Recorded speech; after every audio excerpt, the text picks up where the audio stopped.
One of the best ഒരു external hard disk പരിചയപ്പെടുത്താനാണ് ഞാൻ നിങ്ങളുടെ അടുത്ത് വന്നിരിക്കുന്നത്. കാരണം എന്തുകൊണ്ടാണ് ഇത് ബെസ്റ്റ് എന്ന് പറഞ്ഞാൽ, ഞാൻ കുറച്ച് നാളായിട്ട് ഇത് യൂസ് ചെയ്യണുണ്ട്. അങ്ങനെ യൂസ് ചെയ്ത് അതിൽ സാറ്റിസ്ഫൈഡ് ആയതുകൊണ്ട് ഞാൻ പുതിയൊരെണ്ണം ഓർഡർ ചെയ്തതാണ്. യൂസ് ചെയ്തുകൊണ്ടിരുന്നത് എൻ്റെ ഫ്രണ്ടിൻ്റെ ഹാർഡ് ഡിസ്ക്കാണ്. സീഗേറ്റ് എന്ന് പറഞ്ഞ ബ്രാൻഡിൻ്റെ ഒരു മോഡലാണ് വന്നിട്ടുള്ളത്. ഇപ്പം പുതിയ മോഡലും ഇതിൻ്റെ വരണുണ്ട്. അപ്പോൾ അതിൻ്റെ എന്താണ് കുഴപ്പം, അത് വാങ്ങിക്കേണ്ട ഈ ഒരു മോഡൽ, അതായത് ഇത് ഏറ്റവും ബാക്കിലത്തെ മോഡൽ, അതിന് ശേഷം വന്ന മോഡലാണ് പരിചയപ്പെടുത്താൻ പോണത്. അതിന് ശേഷം ഉള്ള ഒരു മോഡൽ ഇപ്പോൾ ഇറങ്ങിയിട്ടുണ്ട്. അത് പെർഫെക്റ്റ് കാര്യങ്ങളൊന്നുമല്ല. കാരണം യൂസ് ചെയ്ത് കുറച്ച് നാൾ കഴിയുമ്പോൾ തന്നെ അടിച്ചു പോകണം എന്നുള്ള കംപ്ലയിൻറ്റ്സ് പറഞ്ഞിട്ടുണ്ട്. അപ്പോൾ ഈ യൂസ് ചെയ്യണ സാധനം വലിയ കംപ്ലയിൻ്റ് എന്ന് പറഞ്ഞില്ല, ആണ് ആ ഒരു പഴയ സാധനം. അപ്പോൾ പുതിയ സാധനം ഞാൻ കാണിച്ചു തരാം. അതായത് ഓപ്പൺ ബോക്സ് ഡെലിവറിയാണ്. അപ്പോൾ ഒരു എക്സ്പീരിയൻസ് കാണിക്കാൻ വേണ്ടിയിട്ടാണ് ഇതാ തിരിച്ച് പാക്ക് ചെയ്ത് വെച്ചിട്ട് കാണിച്ചു തരുന്നത്. ആ വീഡിയോ, ഓപ്പൺ ബോക്സ് ചെയ്യണ വീഡിയോകളൊക്കെ അവൈലബിൾ ആണ്. അതും കൂടെ വേണമെങ്കിൽ ഇവിടെ സ്പീഡിന് ഇട്ടയ്ക്കാം. നമ്മൾ മോട്ടോ അൺബോക്സ് ചെയ്യുന്ന വീഡിയോ നമ്മൾ ആ ഒരു സ്പീഡിന് കാണിച്ചിട്ടുണ്ടായിരുന്നു. അപ്പോൾ അതൊന്നും കാണാതെ ഇത് ഓൾറെഡി അൺബോക്സ്ഡ് ആണ് എന്നൊക്കെ പറഞ്ഞ് കമൻറ്റ് ഇട്ടവരുണ്ട്. അപ്പം ജസ്റ്റ് വീഡിയോ ഫുള്ള് കാണാൻ ശ്രമിക്കുക എല്ലാവരും. ചെറിയ വീഡിയോ അല്ലേ. അപ്പോൾ ഇതിൽ എഴുതിയിട്ടുള്ളത് 2 TB to HDD എന്ന് പറഞ്ഞ് എഴുതിയിട്ടുണ്ട്. അതായത് ഹാർഡ് ഡിസ്ക് ആണ്, എക്സ്റ്റേണൽ ഹാർഡ് ഡിസ്ക് ആണ്. നിങ്ങളിപ്പോഴും എന്തിന് ഹാർഡ് ഡിസ്ക് എടുക്കണമെന്ന് ചോദിച്ചാൽ, നിങ്ങൾക്ക് വലുതായിട്ട് ഫയലൊന്നും ട്രാൻസ്ഫർ ചെയ്യാനില്ല. അതായത് നിങ്ങൾക്ക് കോപ്പി ചെയ്ത് തിരിച്ചിവിടെ കോപ്പി ചെയ്ത് അവിടെ കോപ്പി ചെയ്ത് അങ്ങനെയൊന്നും കോപ്പി ചെയ്യാനില്ല. സ്റ്റോർ ചെയ്ത് വെച്ചാൽ മാത്രം മതി എന്നുണ്ടെങ്കിൽ ഹാർഡ് ഡിസ്ക് ആ ഒരു പ്രൈസ് റേഞ്ചിന് നല്ലതാണ്ടേ. അല്ലെങ്കിൽ നിങ്ങൾ ഈ ഒരു പ്രൈസ് കൊടുത്താൽ നിങ്ങൾക്ക് ഒരു നമുക്കൊരു 500+ to 1000 GB അകത്തുള്ള SSD വാങ്ങിക്കാൻ പറ്റത്തുള്ളൂ. 2 TB ഒന്നും കിട്ടത്തില്ല. അപ്പോൾ 2 TB വേണമെന്നുണ്ടെങ്കിൽ ഈ ഒരു പ്രൈസ് റേഞ്ചിന് ഹാർഡ് ഡിസ്ക് തന്നെ നമ്മൾ വാങ്ങിക്കേണ്ടി വരും. ഇത് പറഞ്ഞ പ്രൈസ് എന്ന് പറഞ്ഞാൽ MRP 1999 രൂപയാണ് ഇതിൻ്റെ MRP പറഞ്ഞത്. Rate it's depend on offer. ഞാൻ അതിൻ്റെ ലിങ്ക് ഞാൻ കൊടുത്തേക്കാം. ഈ ഒരു പ്രോഡക്റ്റിൻ്റെ 2 ഐറ്റം ഉണ്ട്. അപ്പോൾ നിങ്ങൾ കൺഫ്യൂസ് ആവാൻ ചാൻസ് ഉണ്ട്. ലിങ്ക് ഞാൻ കൊടുത്തേക്കാം. വാങ്ങിക്കണമെന്നുള്ളവർ അകത്ത് കയറി വാങ്ങിച്ചാൽ മതി. അൺടച്ച് എന്ന് പറഞ്ഞാൽ എഴുതിയിട്ടുണ്ട്. സെക്യൂർ എക്സ്റ്റേണൽ ഡ്രൈവ് വിത്ത് പാസ്വേഡ് പ്രൊട്ടക്ഷൻ, 3 വർഷത്തേക്ക് അവർ ബാക്കപ്പ് സാധനം തരണുണ്ട് കേട്ടോ. അത് എന്തായാലും നല്ലത് തന്നെ. എന്തായാലും അൺബോക്സ് ചെയ്യാം. അൺബോക്സ് ചെയ്യുമ്പോൾ ഇങ്ങനെ പൊക്കുമ്പോൾ ഇവിടെ നമുക്ക് ഇങ്ങനെ വലിച്ചെടുക്കാൻ പറ്റും.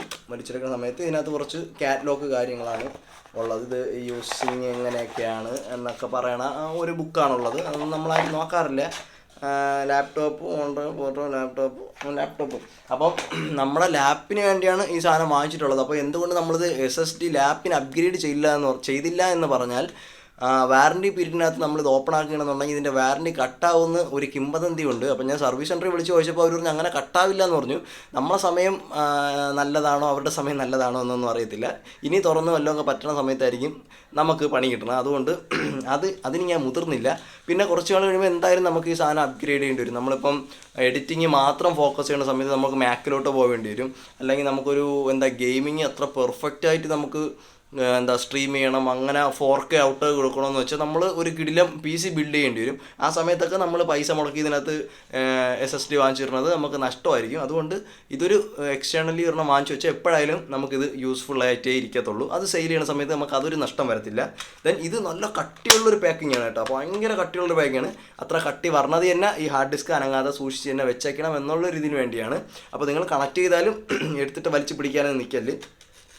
അതായത് നമുക്ക് അൺബോക്സ് ചെയ്ത് ഇനി ഓപ്പൺ ആക്കാം. ഇത്ര പാടാണ് ഇത് ഓപ്പൺ ആക്കാൻ, അത്രയും കട്ടിയുള്ളതുകൊണ്ടാണ് കേട്ടോ. അവിടെ നിന്ന് നമുക്കിതായി ഇങ്ങനെ എടുക്കുന്ന സമയത്ത് ഇതാണ് നമ്മുടെ ഹാർഡ് ഡിസ്ക്. പിന്നെ നിങ്ങൾ ഫ്ലിപ്കാർട്ടിൽ നോക്കുന്ന സമയത്ത് ഇത് ഇത്തിരി വലുപ്പമുള്ളതായിട്ട് നിങ്ങൾക്ക് തോന്നും. അപ്പോൾ നിങ്ങൾ കൺഫ്യൂസ് ആവും. അപ്പോൾ ഇതാണ് സ്ലിം, ഇത്ര സ്ലിമ്മേ ഉള്ളൂ. ഒരു വീഡിയോയിലും ഇതിൻ്റെ സ്ലിമ്മ് കാണിച്ചു തരണം. എല്ലാവരും ഇങ്ങനെയൊക്കെ വെച്ചിട്ടാണ് കാണിച്ചു തരുന്നത്. ഇതാണ് സാധനം, ഇങ്ങനെ തറ വെച്ചേക്കുന്നതാണ് സാധനം എന്നൊക്കെ പറഞ്ഞാൽ കാണിച്ചു തരുന്നുണ്ട്. ഇതിനകത്തൊരു കേബിൾ പറഞ്ഞുകൊണ്ട് ഈ ഹാർഡ് ഡിസ്ക് മാറ്റി വയ്ക്കുക. കേബിൾ കാണിച്ചു തരാം. ഇതാ നമ്മുടെ കേബിൾ, ഇങ്ങനെയാണ് കേബിൾ പറഞ്ഞത്. ഈ ഒരു സാധനമാണ് നമുക്ക് പറഞ്ഞത്. കണ്ടോ, ഇതാണ് നമ്മുടെ കണക്ട് ചെയ്യാനുള്ളത്, നമ്മുടെ ഹാർഡ് ഡിസ്കിൽ കണക്ട് ചെയ്യാനുള്ളത്. ഇനി ഹാർഡ് ഡിസ്ക് കാണിച്ചു തരാം.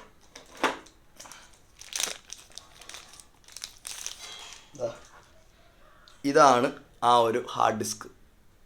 ഈ ഹാർഡ് ഡിസ്കിൽ ഇവിടെ ഒരു ഇൻഡിക്കേറ്റർ ഉണ്ട്. ഇത് വർക്കിംഗ് ആണോ ഇല്ലയെന്ന് അറിയാനായിട്ട്. നമുക്കിത് കണക്ട് ചെയ്തിൻ്റെ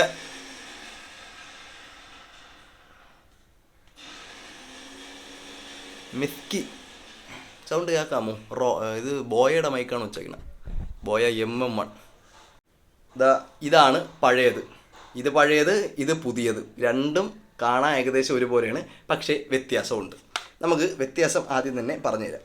നമ്മൾ രണ്ടും എടുത്ത് തിരിച്ചു വയ്ക്കുന്ന സമയത്ത് ഒന്ന് ഇതിൻ്റെ ബാക്കിൽ പറഞ്ഞ എഴുത്തുകൾ. ആദ്യത്തെ നമ്മുടെ പഴയതെന്ന് പറഞ്ഞാൽ ബാക്കപ്പ് പ്ലസ് സ്ലിം എന്ന് പറഞ്ഞൊരു സാധനം എഴുതിയിട്ടുണ്ട്. അതായത് ഇതിൽ ബാക്കപ്പ് 3 വർഷത്തേക്കുള്ള മറ്റേ ബാക്കപ്പ് കാര്യങ്ങളുണ്ടെന്ന് ഇതിൽ തന്നെ എഴുതിയിട്ടുണ്ട്. ബട്ട് ഇത് എല്ലാവർക്കും അറിഞ്ഞു തുടങ്ങിയോണ്ടാണ് അവന്മാർ എഴുതാത്തത്. എന്തുകൊണ്ട് 1 ടച്ച് എന്ന് മാത്രമേ എഴുതിയിട്ടുള്ളൂ. നമ്പർ എഴുതിയിട്ടുണ്ട്. അതായത് 2R 2 സീരീസിൽ പറഞ്ഞതാണ്. ഇതിൽ 3F പറഞ്ഞതാണ് എന്ന് എഴുതിയിട്ടുണ്ട്. 2TB തന്നെ എഴുതിയിട്ടുണ്ട്. പിന്നെ നമ്മുടെ പഴയ ഇതിലാണെങ്കിൽ assembled in Thailand, product of China, HDD. Hard disk ചൈനയിലേതാണ്, തായ്ലൻഡിൽ വെച്ചാണ് ഇത് അസംബിൾ ചെയ്തിട്ടുള്ളത്. പണ്ട് ഐഫോൺ മെയ്ഡ്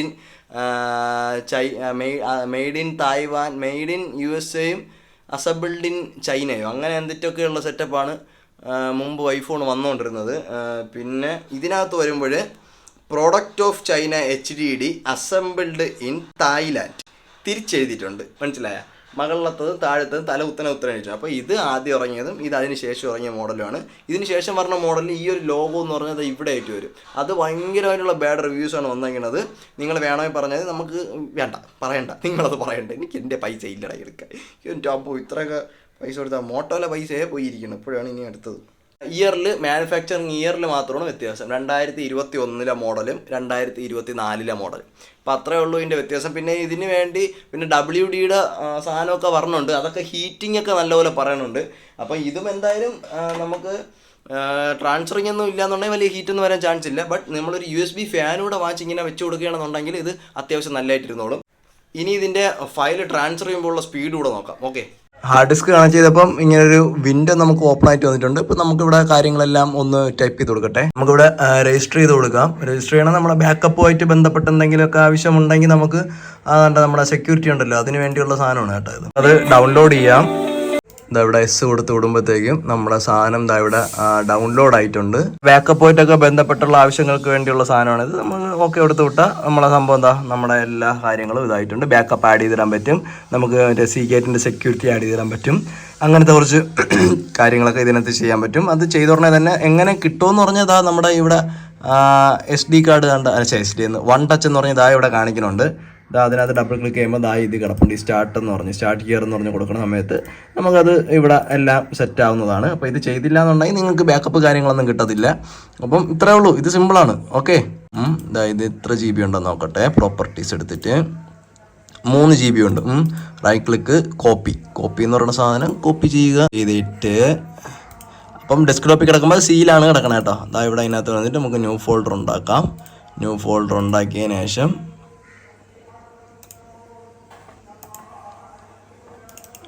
റൈറ്റ് ക്ലിക്ക് കൊടുത്ത് പേസ്റ്റ് ചെയ്യാം. ആ സാധനം ഇതിനകത്ത് പേസ്റ്റ് ആവാൻ 9% ആയിട്ടുണ്ട്. ഇത് ഫാസ്റ്റ് 128 MBPS ആണ് ഫാസ്റ്റ് കാണിക്കുന്നത്. 128 കയറി തുടങ്ങിയപ്പോഴും കാണിച്ചത്. 127, 128, 15 സെക്കൻഡ് റിമൈനിങ് കാണിക്കുന്നുണ്ട്. 60 MB കോപ്പി ചെയ്ത് തീരാറായപ്പോൾ. അപ്പോൾ അത്ര സമയം കൊണ്ടാണ് കോപ്പി ചെയ്ത്. നിങ്ങൾ ആ ഡ്യൂറേഷൻ നോക്കിയിരുന്നാൽ മതി. ഇത് നമ്മുടെ പഴയ ഹാർഡ് ഡിസ്ക് ഒന്ന് കണക്ട് ചെയ്യാം. രണ്ടും USB 3.0 തന്നെ, അതുകൊണ്ട് പിന്നെ വലിയ ആ ഒരു വിഷയമില്ല. ഇതാണ് നമ്മുടെ ആ ഒരു ഹാർഡ് ഡിസ്ക് എന്ന് പറഞ്ഞാൽ. അതിനകത്ത് നമുക്കിതാ ഇതിനൊന്ന് കോപ്പി ചെയ്ത് പേസ്റ്റ് ചെയ്യാം.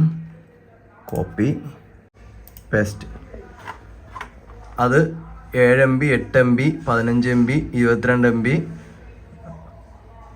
82, 92, 125, 130, 126, 128, 130 ആ റേഞ്ചിൽ പോകുന്നുണ്ട് കേട്ടോ. നമ്മളെ പുതിയ ഹാർഡ് ഡിസ്ക് എന്ന് പറയുമ്പോൾ 127, 128, 126 റേഞ്ചല്ലേ പോയത്. ഇപ്പോൾ 130, 131 കയറുന്നുണ്ട്. അതെന്തായാലും കൊള്ളാം. ഇതാണ് ആ ഒരു രണ്ടിലും കൂടെ കോപ്പി ചെയ്തപ്പോൾ സെയിം സാധനം കോപ്പി ചെയ്തപ്പോൾ ഉണ്ടായ ഫാസ്റ്റ്. ഓക്കെ, ഇതിപ്പോഴേ ഹാർഡ് ഡിസ്കിൽ നിന്ന് തിരിച്ച് നമ്മുടെ SSDയിലോട്ട് കോപ്പി ചെയ്യണം കേട്ടോ. 230, 240 സ്പീഡ് വെച്ച് കയറുന്നുണ്ട്. അതും വലിയ കുഴപ്പമില്ല. ഈ കാണുന്നത് ഒരു 600 GB ഞാൻ കോപ്പി ചെയ്തതാണ്. ഇനി ഒരു എത്ര 74 ഐറ്റം, അതായത് 22 GB കൂടെ ബാക്കിയുള്ളൂ. 95% ഈ ഒരു 100, 120, 125, 130 ഈ ഒരു റേഞ്ചിനാണ് ഇത് നിന്നിട്ടുള്ളത്. ആ ഗ്രീൻ ലൈൻ കണ്ടറിയാം. ആ 115, 16 കണ്ട അവിടെ നിന്ന് ആ ഒരു സെൻറ്റർ കഴിഞ്ഞിട്ടുള്ളൊരു കയറ്റം കണ്ട, അതൊക്കെ വരുമ്പോൾ 130 അവിടെ മുകളിൽ പോയതാണ് കേട്ടോ.